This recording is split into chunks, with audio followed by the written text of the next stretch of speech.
ಗ್ರಾಹಕರ ಜೇಬಿಗೆ ಮತ್ತೊಂದು ಬೆಲೆ ಏರಿಕೆ ಶಾಕ್ ಎದುರಾಗ್ತಾ ಇದೆ. ರಾಜ್ಯದಲ್ಲಿ ದಿಢೀರ್ ಈರುಳ್ಳಿ ಬೆಲೆ ಏರಿಕೆಯಾಗಿದೆ. ಗ್ರಾಹಕರ ಜೇಬಿಗೆ ಮತ್ತೊಂದು ಬೆಲೆ ಏರಿಕೆ ಶಾಕ್.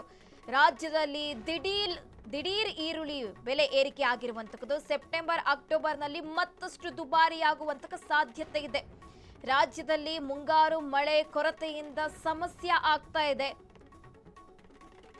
45 ರೂಪಾಯಿನಷ್ಟಿದ್ದಂತಹ ಬೆಲೆ ಇದೀಗ 60 ರಿಂದ 70 ರೂಪಾಯಿಗೆ ಏರಿಕೆಯಾಗಿದೆ. ಕೆಲವೇ ದಿನಗಳಲ್ಲಿ 100 ರೂಪಾಯಿ ಮುಟ್ಟುವಂತಹ ಸಾಧ್ಯತೆ ಕೂಡ ಇದೆ.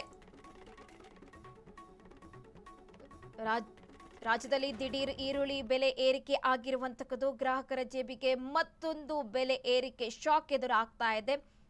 ಸೆಪ್ಟೆಂಬರ್ ಅಕ್ಟೋಬರ್ನಲ್ಲಿ ಮತ್ತಷ್ಟು ಈರುಳ್ಳಿ ಪ್ರೈಸು ಜಾಸ್ತಿ ಆಗುವಂತಹ ಸಾಧ್ಯತೆ ಇದೆ. ರಾಜ್ಯದಲ್ಲಿ ಮುಂಗಾರು ಮಳೆ ಕೈಕೊಟ್ಟಿದೆ. ಇದರಿಂದ ಬಹಳ ಸಮಸ್ಯೆ ಆಗ್ತಾ ಇರುವಂತದ್ದು. ಈರುಳ್ಳಿಗೆ 45 ರೂಪಾಯಿ ಇತ್ತು, ಇದೀಗ 60 ರಿಂದ 70 ರೂಪಾಯಿಗೆ ಏರಿಕೆ ಆಗಿರುವಂತದ್ದು. ಇನ್ನು ಕೆಲವೇ ದಿನಗಳಲ್ಲಿ 100 ರೂಪಾಯಿ ಮುಟ್ಟುವಂತಹ ಸಾಧ್ಯತೆ ಕೂಡ ಇರುವಂತದ್ದು. ರಾಜ್ಯದಲ್ಲಿ ಮುಂಗಾರು ಮಳೆ ಕೊರತೆ ಮತ್ತು 70% ಈರುಳ್ಳಿ ಇಳುವರಿ ಕುಸಿತದಿಂದ ಈರುಳ್ಳಿ ಬೆಲೆ ತೀವ್ರ ಏರಿಕೆಯಾಗಿದೆ. ಸದ್ಯ ಕೆಜಿಗೆ 60 ರಿಂದ 70 ರೂಪಾಯಿನಷ್ಟಿದ್ದು ಕೆಲವೇ ದಿನಗಳಲ್ಲಿ 100ರ ಗಡಿ ದಾಟುವಂತಹ ಸಾಧ್ಯತೆ ಕೂಡ ಇರುವಂತದ್ದು. ಹೀಗಾಗಿ ಈರುಳ್ಳಿ ಗ್ರಾಹಕರು ಒಂದು ರೀತಿಯಾಗಿ ಗ್ರಾಹಕರಿಗೆ ಕಣ್ಣೀರು ತರಿಸ್ತಾ ಇರುವಂತದ್ದು.